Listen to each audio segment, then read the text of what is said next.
De quoi allons-nous parler dans cette vidéo?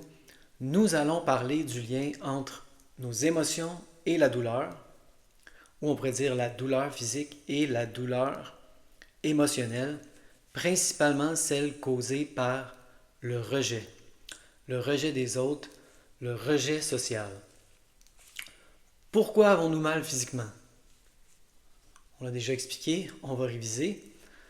Nous mettons notre main dans une source chaude, il faut enlever notre main, il y a du dommage potentiel au tissu. Ça, c'est pour la douleur physique.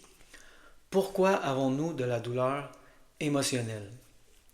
Les mammifères sont extrêmement dépendants en général du groupe et principalement les humains. Pour nous, le rejet, principalement quand nous sommes très jeunes, est aussi dangereux que le feu pour nos tissus. L'humain, lorsqu'il est jeune, n'a aucune chance de survivre seul, il a besoin du groupe. Et lorsqu'il vieillit, les chances augmentent, mais elles sont encore très minces. Nous avons évolué dans des tribus, nous avons besoin des autres pour notre survie. Si nous nous faisons rejeter, si nous nous faisons ostraciser, c'est extrêmement dangereux pour nous. Danger égale douleur. Et dans cette vidéo, nous allons observer le lien entre la douleur physique et cette douleur émotionnelle d'être rejeté, principalement par une étude que je vais afficher à l'écran présentement. An experimental study of shared sensitivity to physical pain and social rejection. Une étude sur la sensibilité partagée entre la douleur physique et le rejet social. Que nous dit cette étude? Ils ont fait des tests, ils ont mis une source chaude contre la peau des gens, ils ont déterminé à quel point ils étaient sensibles à la douleur. Ensuite, ils ont fait jouer à un jeu virtuel où certains étaient acceptés dans un jeu de balle avec deux autres joueurs virtuels fictifs et d'autres personnes étaient rejetées, soit jamais acceptées ou simplement rejetées du jeu. Les gens qui avaient une basse tolérance à la douleur avaient plus de difficultés à gérer le rejet social. Ils ont essayé dans l'autre sens aussi. Et des gens qui s'étaient fait rejeter socialement dans le jeu devenaient plus sensibles à la source chaude contre la peau après avoir été rejetés. Donc réfléchissons à tout cela. Qu'est-ce que ça peut bien vouloir dire? Moi, personnellement, j'ai commencé à avoir peur du rejet bien avant de développer des symptômes. Et je me suis isolé socialement parce que dans un sens, je me disais, vous ne pouvez pas me rejeter si je n'essaie jamais d'être votre ami.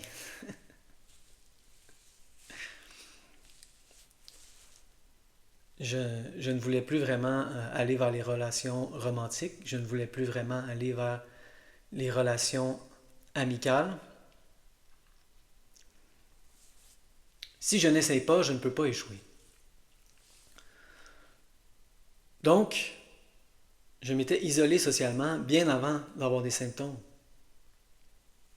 Pour d'autres personnes, ce n'est pas nécessairement l'ordre, ce n'est pas nécessairement dans cet ordre-là que les choses se passent, mais même s'ils étaient sociaux avant, la douleur chronique finit de plus en plus par nous isoler. Je crois que c'est une expérience très commune.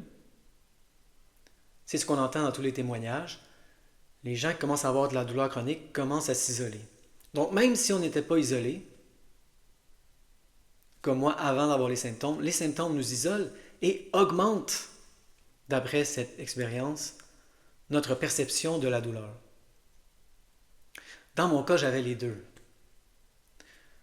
Le fait d'avoir peur du rejet a sûrement augmenté ma sensibilité à la douleur. Mais lorsque j'ai développé la douleur chronique, j'ai été ostracisé encore plus socialement. Donc de plus en plus, faites le lien entre votre isolation sociale et votre douleur chronique. Peu importe lequel vient en premier, pour moi c'est un peu une question de la poule ou de l'œuf. Lorsque je m'interroge, lequel vient en premier?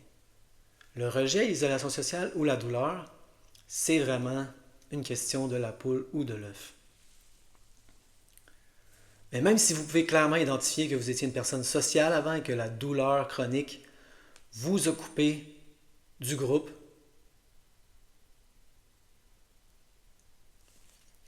cette étude peut quand même tirer des conclusions intéressantes pour vous. Donc ça, c'était pour l'aspect spécifique, mais si on veut explorer ici en termes plus larges, on peut seulement aussi commencer à voir de plus en plus le lien entre la douleur chronique et les émotions. Il y a beaucoup de théories. Certaines personnes disent que, justement, les lézards et les poissons, par exemple, ont moins besoin d'être acceptés socialement que nous. Lorsque le mammifère a commencé à évoluer, la nature a un peu emprunté le système de douleur de la douleur physique évidemment, pour créer l'espèce d'expérience de la douleur émotionnelle, qui est tellement importante dans la cohésion sociale.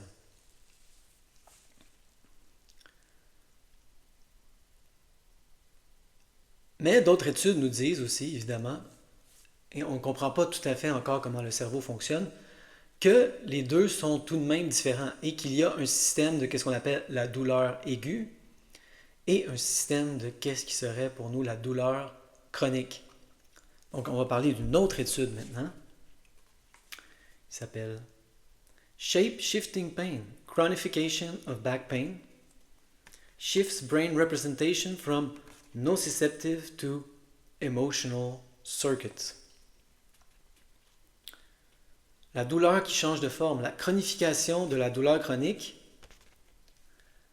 change la représentation que le cerveau se fait de la douleur de nociceptif à émotionnel. Des circuits nociceptifs aux circuits émotionnels. Donc, dans cette étude, ils ont regardé des gens qui avaient mal au dos depuis un nombre de temps X, c'est-à-dire pas très longtemps, la façon que c'était représenté dans le cerveau, ce qu'on pourrait appeler de la douleur aiguë. Et ils ont regardé comment la douleur était représentée dans le cerveau de gens qui avaient mal depuis des années. Et ceux qui avaient mal depuis des années avaient complètement réduit leur perception de la douleur dans les zones qu'on pourrait considérer comme nociceptives, aiguës. Et la douleur était de plus en plus dans ce qu'on pourrait appeler des circuits émotionnels.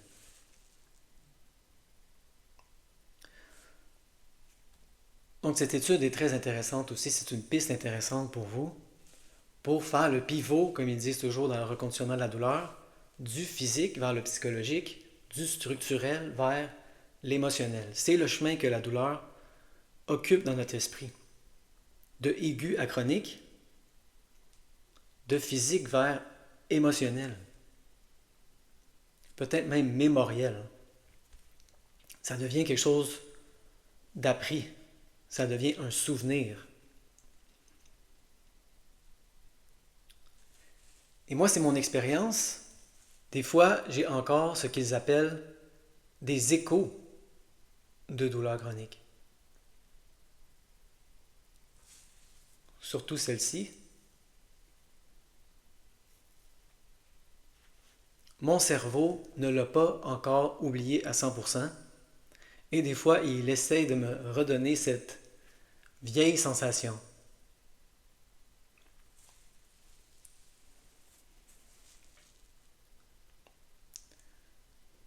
Surtout dans des moments émotionnels.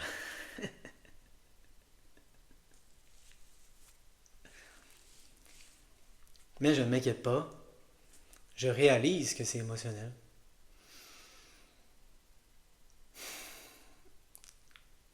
Je ne m'inquiète pas que c'est structurel et ça passe extrêmement vite.